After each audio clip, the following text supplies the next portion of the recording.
Hi, and welcome to me reading one of my Harry Potter stories. It is titled How Not to Date a Gryffindor. The rating is mature for some of the subject matters, and the relationships are Harry Potter, Tom Riddle, and Remus Lupin and Severus Snape. It is an alternate universe story in which Harry Potter and Tom Riddle are the same age and go to Hogwarts together. It has three chapters, which I will be reading one at a time. So let's get started with chapter 1. When he was 15, Tom decided that he was going to ask Harriet Potter out on a date to Hogsmeade. Being a Slytherin, Tom had learned from his housemates, aside from better a cousin than a mudblood, that every pureblood needed a suitable wife to bolster his reputation and provide him with an appropriate heir. Now, Tom wasn't a pureblood, and neither was Harriet, and Tom's reputation was impeccable no matter what Dumbledore claimed about him, and he was quite sure he didn't even want children, but all of those details aside, Tom still wanted to ask Harriet out on a date to Hogsmeade. He wasn't actually sure why. Harriet Potter was a girl best described as ruffled and rumpled and disheveled most of the time. Her eyes were green and rather attractive, and her hair was dark and curly and mostly kept in an untidy ponytail with strands escaping every which way. Her face wasn't unattractive, though her nose was covered in freckles and her lips were rather thin and hid slightly uneven teeth. She was neither short nor tall and rather flat-chested, built like an athlete more than a voluptuous woman like her friend Hermione Granger was, who had a full bosom and much wider hips. And yet, whenever Tom gave the idea of dating any thought, his mind always pulled up an image of Harriet Potter and no one else. Plenty of girls and boys, Slytherins and Ravenclaws, and even the occasional Hufflepuff or Gryffindor wanted to date Tom, as he was well aware. Tom knew he was handsome and clever, and he cultivated a friendly and helpful persona to the other students, while in truth he couldn't care less about almost anyone else on the entire planet.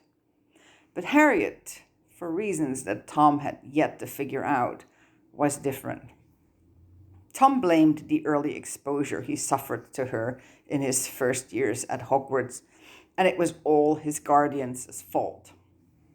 Tom was an orphan, or so he thought for most of his life. His mother had died in childbirth at a Muggle hospital, and since no one knew if his father was still alive or not, or where to find him, Tom had ended up in foster care. He'd been put up for adoption as a baby, but he had such active accidental magic that any potential parents ran screaming in the opposite direction the first time he made something fly. Eventually, Tom had ended up in the system marked as a difficult case with behavioral issues, moving from foster home to foster home. Tom had given up on ever finding an actual adult who would genuinely care about him long before Remus Lupin walked through the door when he was 11. Remus Lupin was the Defense Against the Dark Arts professor at Hogwarts and tasked with delivering a few Hogwarts letters to Muggleborns. He was also the head of Gryffindor House and a werewolf to boot. But aside from all that, Remus was a caring man, full of compassion, and he'd apparently thought it unacceptable that an intelligent child like Tom was being shipped from Muggle foster home to Muggle foster home every couple of months, and figured he'd be much better off in the wizarding world with a guardian who at the very least could offer him a stable home. And thus Remus had gone to the Ministry of Magic and applied for guardianship of Tom himself, and was soundly rejected because of the whole werewolf thing. But Remus was in a relationship with Severus Snape, and had been for many years. And while their relationship was best described as living apart together, they were devoted to each other, and because he hated seeing his partner heartbroken, Severus had applied for guardianship instead and had been granted it without any issues. So, on paper, Severus was Tom's guardian, but in practice it was Remus who mostly handled raising Tom while Severus observed from the sidelines. Tom had been wary of these new guardians at first, but at the same time he had been ecstatic to be away from the Muggle foster system, for good, and to be able to spend his time away from Hogwarts in the wizarding world from then on. So he'd given Remus and Severus a chance, and while it had been rough going at times to accept each other, flaws and all, Tom had eventually realized that having two adults around who were there for him wasn't the worst thing to happen. It also helped that Severus was head of Slytherin House, where Tom had been sorted. Unfortunately, that didn't stop the sudden influx of Gryffindors in Tom's life. All of Remus's friends were Gryffindors, and thus any socializing they did was inevitably overrun with lions. Starting in Tom's first year, Remus invited Tom for tea after classes several times a week to chat and offer support and make sure Tom was adjusting well to living at a magical boarding school. That's where Tom first met Harriet, who joined their tea sessions once a week or so. Up until that point, Tom hadn't paid much attention to any of the students not in Slytherin, since he was plenty busy surviving in the house of pureblood pride while being a half-blood himself. But Harriet had been friendly enough, though at times she also appeared a bit shy. She wasn't as interested in academics as Tom was, and she had an unhealthy fascination with Quidditch, but she did know plenty of the more mundane details about living in the wizarding world, having grown up in it. And she was happy enough to answer Tom's questions and help him learn about this strange magical world he suddenly got to call home. And it probably helped that Harriet's mother was a Muggle-born who insisted Harriet and her two younger brothers attended a Muggle primary school. And thus Harriet knew enough about the Muggle world that she wasn't confused whenever Tom made mention of his Muggle upbringing. They weren't friends exactly, but they also weren't strangers either. Their houses, especially when they were younger, kept them apart aside from the time spent together in Remus's office or during the summer holidays when they inevitably ran into each other during social gatherings. And while Tom wasn't in a hurry to start dating anyone, he had noticed that others had started taking an interest in Harriet. The girl herself mostly seemed oblivious with the shift in how many of the boys around her looked at her and treated her, but Tom always noticed everything about Harriet, and he certainly hadn't missed it. So it was time to ask Harriet out and make their relationship official so that others would stay the hell away from her and Tom had her all to himself, just like he wanted. So on a fine October afternoon in their 5th year, just a week before their first Hogsmeade day that year, Tom caught up with Harriet after Transfiguration and slowed his pace while he said, "Harriet, could I talk to you for a moment?"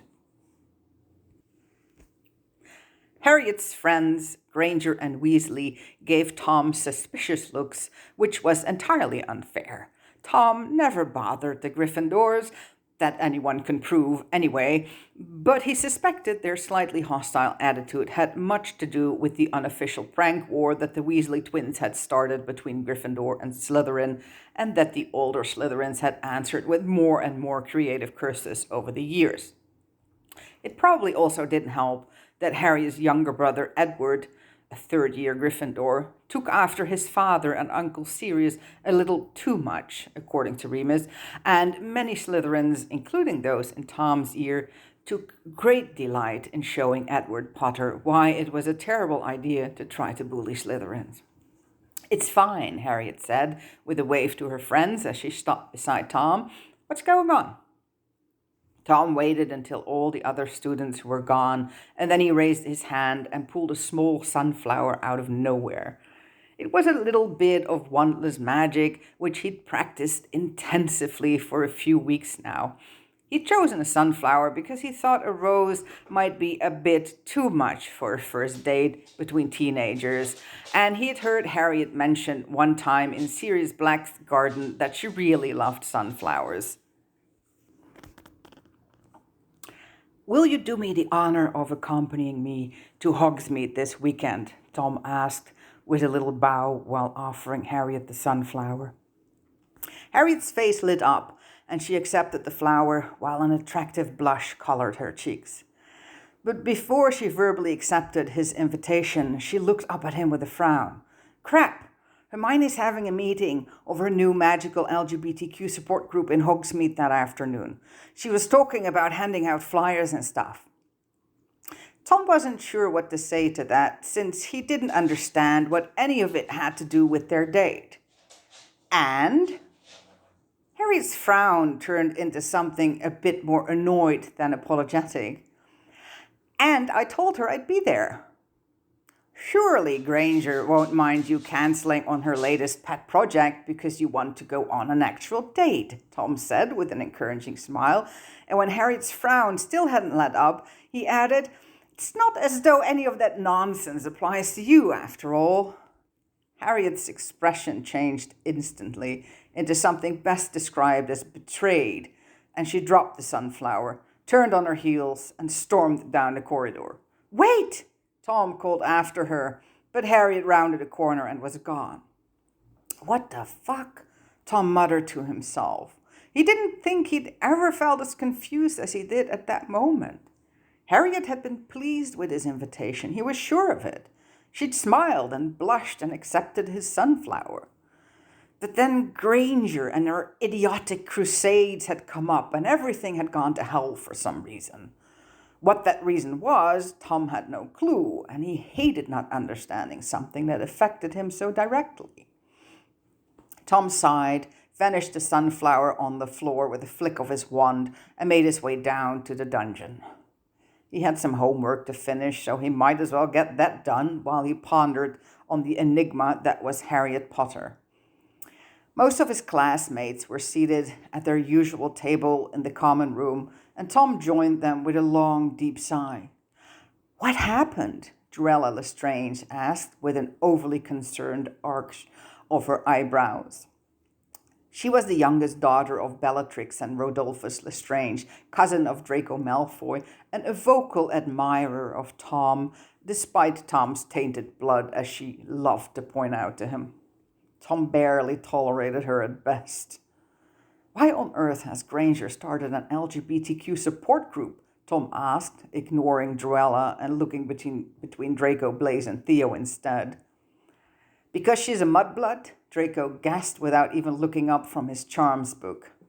Tom rolled his eyes at that entirely unhelpful answer. Everyone knew Granger was a mudblood, but that hardly explained what the fuck had happened with Harriet. "Because she wants to change our world to suit her muggle ideas," Theo offered with an uninterested shrug.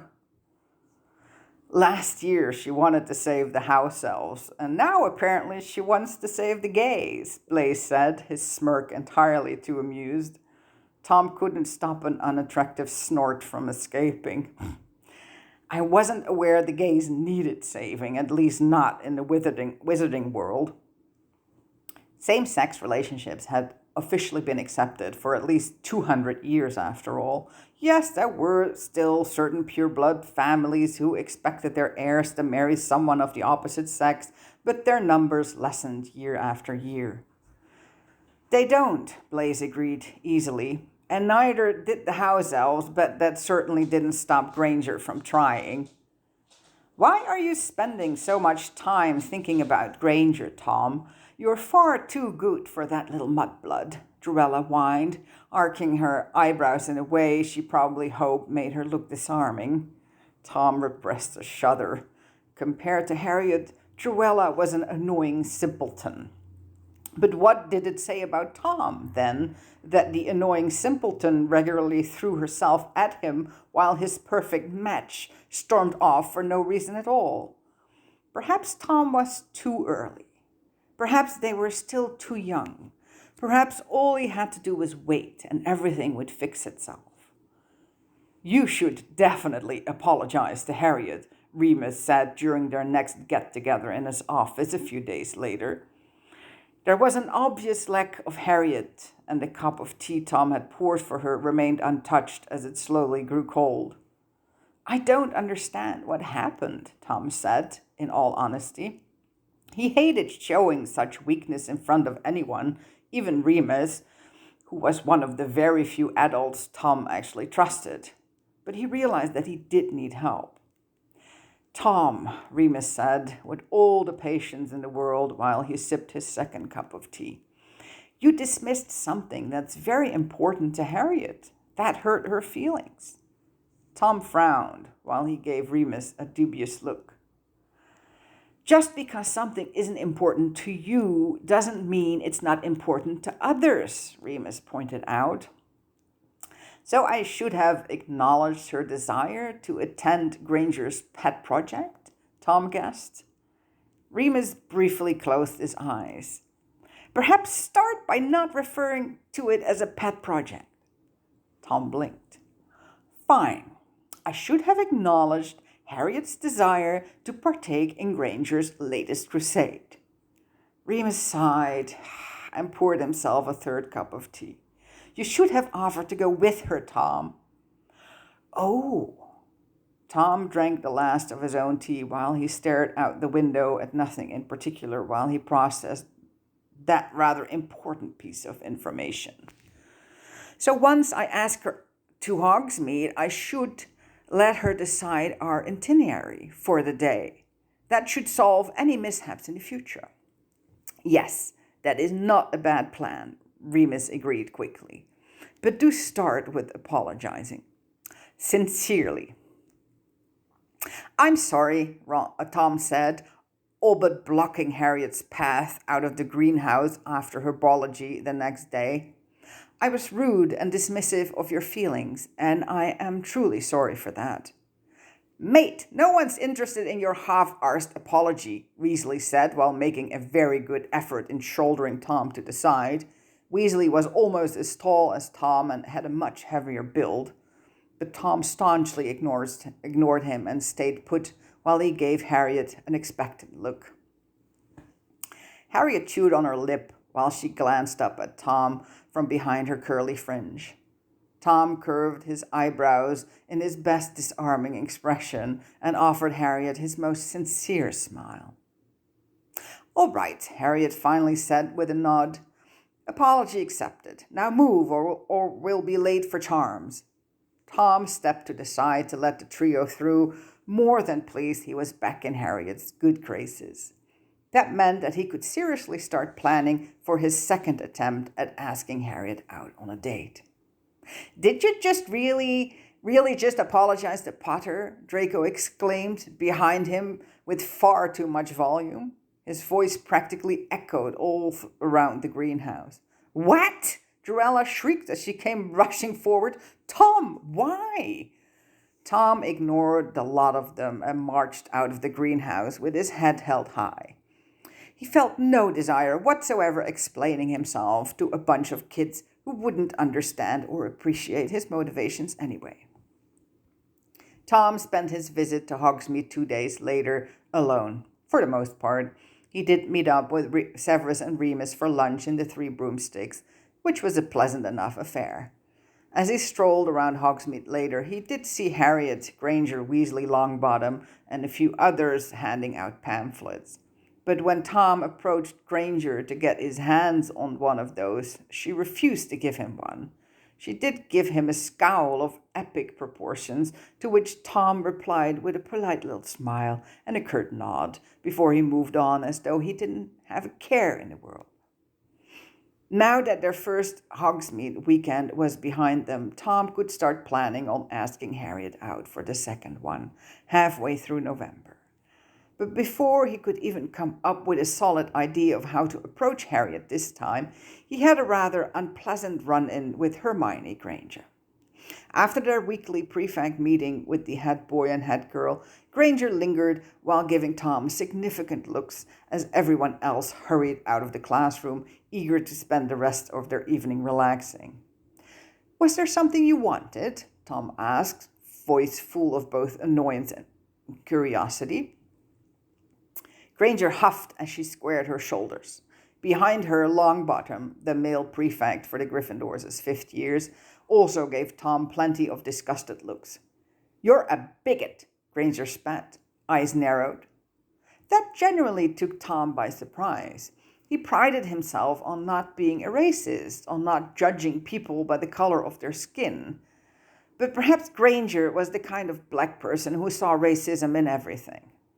"That is absolute codswallop," Tom said with conviction. "I am no racist, I assure you." Granger's eyes instantly widened as she stared at Tom in disbelief. That rankled Tom, that Granger looked as though she didn't believe a word he just said. "I'll have you know that I have black friends." Granger made a sound much like a cat would while it was being strangled. "Why do you have to bring race into this and prove without a doubt that you are in fact an enormous racist?" "Excuse me," Tom said, voice rising as he couldn't believe Granger dared to say those things to him. "You're the one who first brought it up." Shaking her head over and over again, Granger looked on the verge of pulling her own hair out in sheer frustration. "I wasn't talking about that. I was talking about Harriet." "What the fuck does Harriet have to do with this?" Tom threw both hands up in utter confusion. "She's white." Longbottom released a type of gurgling sound that might indicate his air supplies had suddenly cut off, while Granger looked as though she was 3 seconds away from slapping Tom across the face. "You know what? I'm done with this insanity," Tom muttered, pushing past Granger and Longbottom. "Do not talk to me again until you can have a proper conversation." Once he arrived in the Slytherin common room, Tom threw himself in a chair opposite Blaise. "Girls are absolutely insane." 2 seats over, Joella looked as though she wasn't sure if she should feel insulted or not. "Granger just accused me of being a racist of all things," Tom said, while staring straight at Blaise. Instantly, Joella's expression relaxed again, and she gave Tom her most sympathetic smile. "What a horrid thing to say about you, Tom." Blaise merely curved an eyebrow in response, while he gave Tom a searching look. "I'm no racist," Tom said, giving Blaise a chance to confirm this, but he never did. I even reminded Granger I have black friends." This somehow made Blaise throw his head back and laugh for a solid minute. "One," Blaise said after he finally managed to calm down again. "You have one black friend, Tom, and pointing that out to someone like Granger is like holding up a sign proclaiming you're a white supremacist." Tom felt enormously taken aback by that, and it must have shown on his face, because Blaise leaned forward and said, "Tom, I know you're not a person who thinks less of people because of the color of their skin. But that doesn't mean that the shit that sometimes comes out of your mouth isn't racist, because it is." A part of Tom, a rather large part, wanted to argue that point because Tom fucking prided himself on not being a fucking racist. But Blaise was giving him a kind of look that brooked no argument, so Tom gave Blaise a quick nod and let the matter drop. Unfortunately, others weren't so eager to ignore the whole mess. The next day, a fuming Harriet all but jumped Tom outside the fence against the dark arts. "What the fuck did you say to Hermione yesterday?" Harriet demanded, green eyes all but glowing while her cheeks were flushed a blotchy red. Tom didn't think she'd ever looked prettier. "Look," Tom said quickly, holding up a hand, "it was all a big misunderstanding. Granger accused me of something I'm not. So you're not a white bloke who tried to mansplain what or what isn't racist to a black girl?" Harriet all but snarled, backing Tom up further and further until his back hit the wall. For perhaps the first time in his life, Tom was at a loss for words. Most of his brain was currently occupied observing how amazing Harriet looked and how much Tom wanted to run his hands through her hair and touch her lips with his fingers before leaning down and, "Are you even listening?" Harriet asked, eyes narrowing, adding a whole new layer to her amazing attractiveness. "Yes, I'm sorry," Tom whispered because he could honestly not come up with anything else to say. Harriet stepped back, her whole face set in a mulish frown. "Apology not accepted, Tom. I'm not the one who deserves to hear it." And with that, Harriet turned around and all but ran down the hall, leaving Tom an absolute mess of confusion and arousal. He gave a detailed report of what happened during his next meeting with Remus because he honestly had no clue what the fuck had happened and he desperately needed answers. "I think Mr. Zabini made a rather good point," Remus said in between sips of tea. "Bigotry of any kind can often be the result of ignorance rather than conviction." Remus put down his cup and gave Tom a long look. "And I dare say Miss Granger has a better understanding of racism than you do." Shrugging, Tom stared out of the window again. He could perhaps concede that point, now that he'd had some time to think about it. "Fine, you make a good point. That still doesn't explain why Granger started yapping about racism when she was talking about Harriet." "Tom," Remus said in a serious tone, and he didn't continue to speak until Tom actually looked at him. "She didn't talk about racism concerning Harriet. She talked about bigotry." "Oh." Tom frowned for a few seconds before he looked at Remus with wide, confused eyes. "But why?" Shaking his head, Remus's expression turned almost sad. "There are secrets that are not mine to tell. Nothing bad, nothing to worry about." Tom sat up at once. Curiosity piqued. "So Harriet has a secret?" "Please," Remus said, with a very real sense of urgency in his voice. "If you truly care for her, let her tell her in her own time. Don't go looking and don't expose her." Tom groaned in frustration. How on earth could Remus think to dangle a fucking secret in front of Tom's face, one that concerned Harriet even, and then expect him to not care about it? "Promise me," Remus said, his voice taking on a hint of a growl, which it always did whenever Remus refused to take no for an answer. "Fine, I promise. I won't chase after Harriet's secrets," Tom muttered, barely meeting Remus's eyes. He quickly realized that not chasing after Harriet's secrets didn't mean he couldn't chase after Harriet herself, which was ultimately all that mattered. That reminded Tom of something. "And I should probably apologize to Granger, shouldn't I?" Now that was something Tom did not look forward to at all. "Oh, yes," Remus whispered as he went back to sipping his tea. "If you ever want Harriet to stop being angry with you, that's exactly what you need to do." Unfortunately, before Tom could find a moment to quietly apologize to Granger out of the vicinity of any other student, Weasley found him. "You ever talk to Hermione like that again, Riddle, and I will unmake you," Weasley said, wand out and aimed at Tom's chest. They were alone in the corridor as Weasley had apparently followed Tom out the library to deliver some ridiculous threats. "I have nothing to say to you about any of this," Tom said, and then he tapped the prefect badge on his chest as a reminder that he and Weasley were not equals and that Tom could take points away at any moment. "Oh yeah, remind me you have more power," Weasley said in a rather mocking tone. "You're just like any other bigoted Slytherin."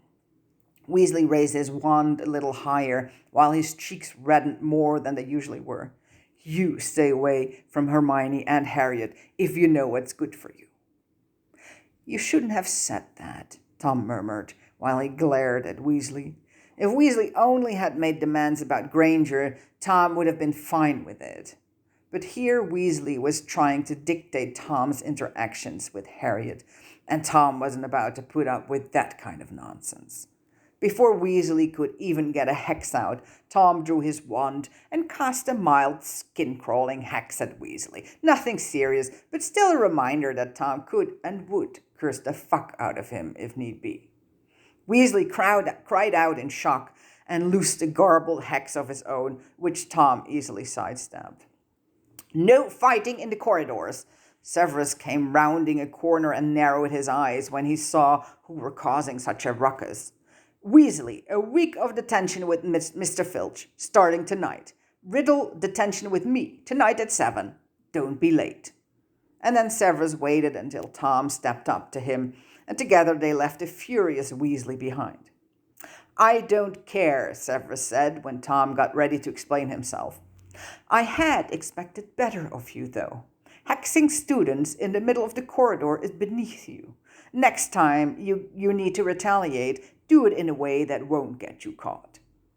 Yes, Professor, Tom said, unable to hide his smirk.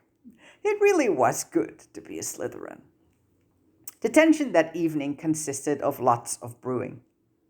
Madame Pomfrey has been demanding a new batch of burn salve for weeks now, Severus muttered while he set up a few cauldrons. After you're finished with that, start on some pepper up. I'll get the Skelly Grow going. And that is how Tom spent his next hour quietly brewing potions with his guardian. Tom enjoyed brewing, and he didn't mind spending some quiet time with Severus for an evening, so it was time well spent. Remus told me you've been running afoul of a few Gryffindors of late, Severus said once his potion reached the stage where it needed to simmer for half an hour. Tom was working on his second batch of pepper up and barely had time to look up from his cauldron. That's not what I would call it. Then how would you call it? Surprisingly, there was genuine curiosity in Severus's voice as he stared at his wayward charge. Tom sighed and considered if he should tell Severus the truth or not. He hated sharing his weaknesses, but then again, Severus was a Slytherin who managed to snatch up a Gryffindor for himself. Perhaps Severus actually had some valuable advice to share. So after inhaling a deep, fortifying breath, Tom told Severus what had been going on over the past few weeks. You're a half-wit, Severus said, without mercy once Tom had finished his tale. As clever as you are this school's biggest half-wit. Trying to date a Gryffindor and a Potter to boot. You should be ashamed of yourself. Tom was used to Severus's unrelenting way of dispersing advice of any kind, so he wasn't much fazed by those harsh words. If anything, Tom saw them as a challenge to give as good as he got. Says the man who's been dating a Gryffindor for well over a decade now. Severus gasped and gave Tom a look that was full of personal offense, as though Tom had just delivered Severus the greatest insult ever spoken out loud. I'll have you know that Remus is more of an honorary Ravenclaw than a true Gryffindor, Severus said, face a picture of insult, while his shoulders were suddenly very square, as though Severus had puffed up his chest to the fullest extent. Snorting, Tom shook his head. Not to mention your best friend is a Gryffindor and a Potter both.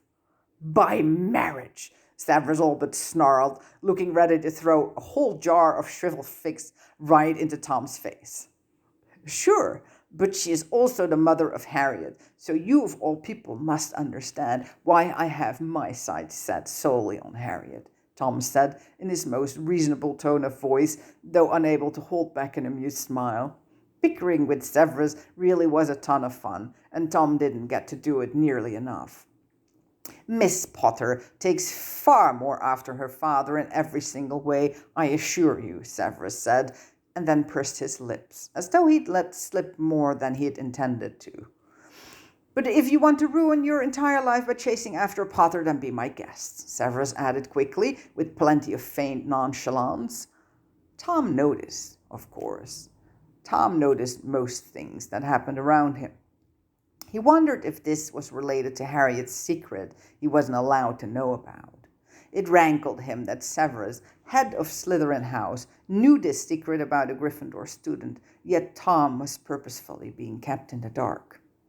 If only he hadn't made that promise to Remus to not go looking for answers himself. Wait a moment.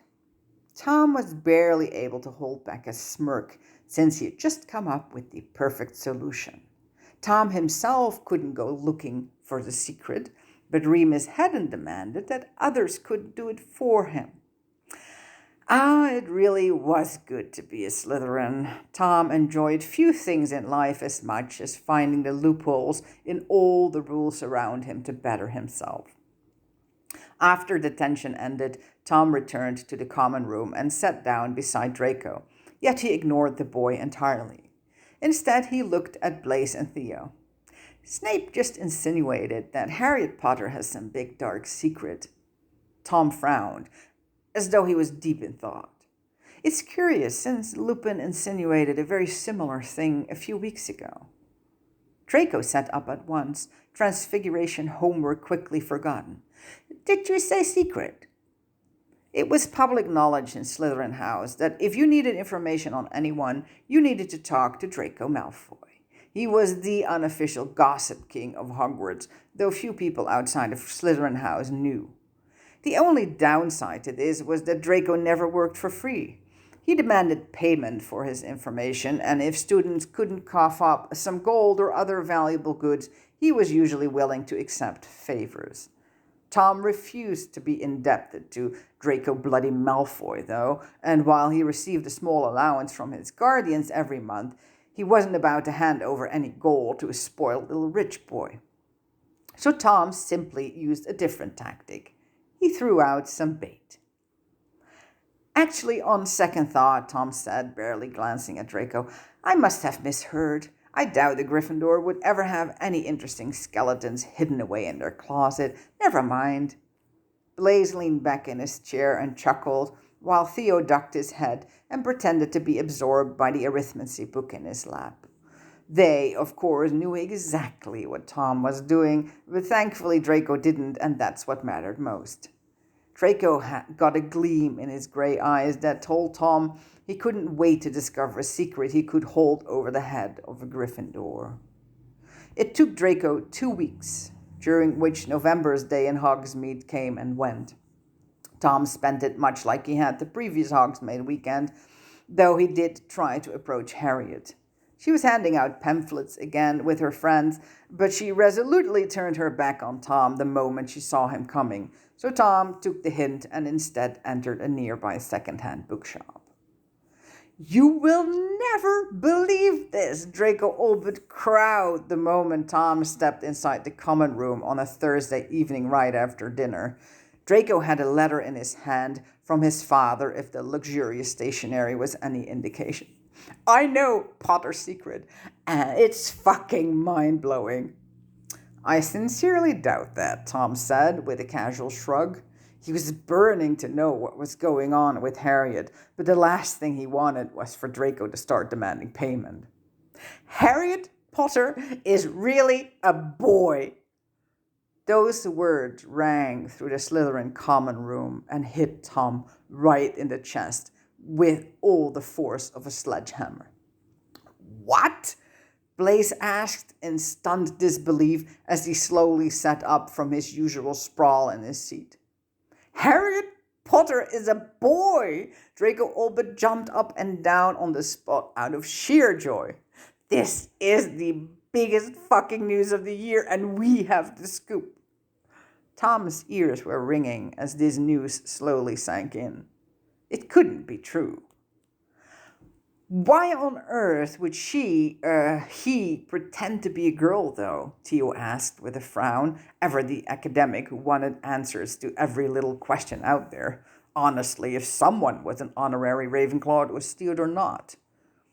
It's probably that mudblood mother of hers. His, Drella said with a wrinkled nose as though she was smelling something unexpectedly foul, bringing all sorts of strange muggle ideas into our world. I have to go, Tom muttered, because he couldn't breathe all of a sudden. A heavy weight sat on his chest, restricting his breath. He wanted to deny the news. He wanted to curse Draco for daring to say such ridiculous things about Harriet. But Tom knew Draco was meticulous about gathering information. So that meant Harriet Potter really was a boy. Tom didn't understand anything anymore. For an hour, Tom wandered around the castle, even after curfew came and went. He was a prefect, so he could simply pretend to be patrolling if he ran into a teacher. Tom's head was full of conflicting thoughts about why on earth Harriet would want to pretend to be something he was not. Worse yet, Tom felt a deep, aching sense of betrayal. Here he'd developed feelings for what he thought was a girl, yet he'd been a boy all along. What did that say about Tom? His whole life, Tom had been convinced he was straight. He had nothing against gay people. Heck, his guardians were two men in a committed relationship. But Tom was attracted to women. Well, what little attraction he had to other people was reserved for those of the opposite sex. Did this mean that Tom himself was gay, or bi, or whatever flavors there were? Because honestly, Tom had better things to do than to keep up with however many letters people tried to add to the whole LGBTQ thing every single day. Voices rose up from the stairwell as Tom approached it. Familiar voices, and at once a huge burst of fury erupted in Tom's chest. How dare Harriet do this to him? How fucking dare she? Or he? Harriet had a broom in her hand as she climbed the staircase with Longbottom by her side. She'd probably been out flying late, as was her wont, and now Longbottom, who was a prefect, was escorting her back to Gryffindor Tower to keep her from running afoul of Filch or Severus. Is it true? Tom demanded, getting right into Harriet's face, giving her no time to avoid him as she'd been doing for weeks now. Are you really a boy? Behind them, Longbottom gasped as though he hadn't drawn in a breath for years. Harriet's face paled so drastically that the freckles on her nose seemed to darken where she stood.